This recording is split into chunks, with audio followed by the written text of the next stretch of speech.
front of me is REALME 16 Pro Plus, and today I would like to show you how you can change display refresh rate.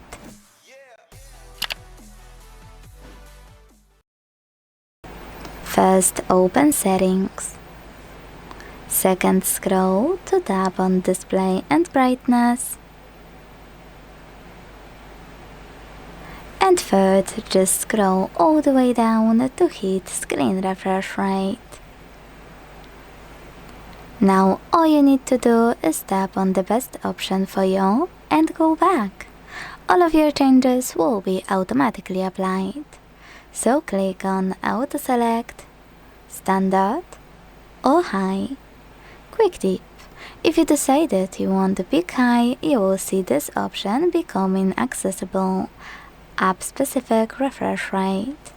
You can click on it and allow or deny any app access to any of your refresh rates.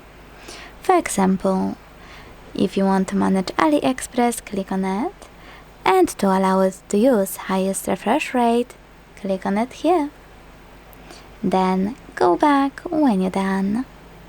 Thanks so much for watching. If you enjoyed this video, leave a like, comment and subscribe. Bye!